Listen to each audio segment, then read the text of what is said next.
a reluctant witch, a magical school full of very dark secrets, and stone statues that inexplicably move on their own. This is the story of The Curse of Stone. It's written by Veronica Shade, and it's the first book of a 5 or 6 book series titled The Academy of the Damned. Now, if that title itself doesn't give you those dark and morbid and creepy vibes, I don't think anything will. But there is so much more to this story itself than just dark and creepy and morbid and horror. There's so much adventure in this book, and Veronica Shade does a fantastic job at blending all of those genres and feelings together and just drawing you in, and you can't let go. It's absolutely fascinating.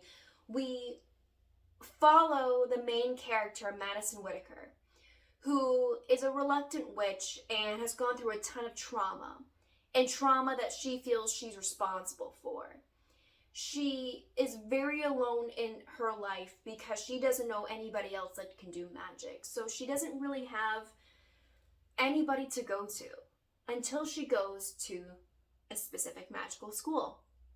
And what I like, when I first looked at the back cover, I saw the word magic. Now, I'm guilty of this, but every single time I look at a book with magic in the title, I often automatically put that book into the category of Harry Potter. I know, as a writer and as a reader, totally shouldn't do that, but that's the magic I grew up reading, so that's automatically what I think. So at first I'm like, okay, well, what makes this book different? Because that's what I'm always looking for. And oh my goodness, this book, nothing like Harry Potter. There's no wand waving. There's no chosen one. Well, that we can see yet anyway.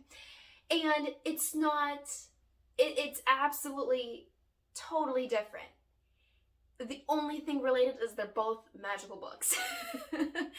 In fact, I could actually compare this book and this series to another fantastic series titled The Mortal Instruments, written by Cassandra Clare.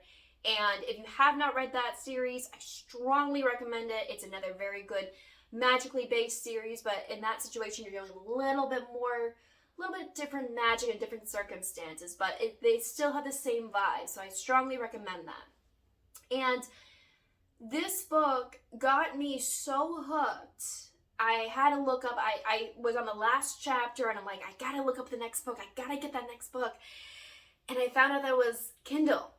And all the other books are Kindle based, and I couldn't find anything hard copy. This was the only hard copy, so I'm like, I have to see what happens next. Even though this book did not end on a crazy cliffhanger, it still left me wondering, I must read more.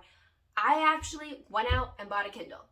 Yes, I did, because this series hooked me, hook, line, and sinker. I have never had a series to flat out do that immediately with the first book, at least none that I can currently remember.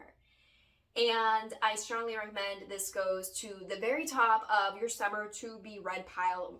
Heck, forget the summer to be read pile. It has to go on the very top of your list. This has to be the next book that you pick up.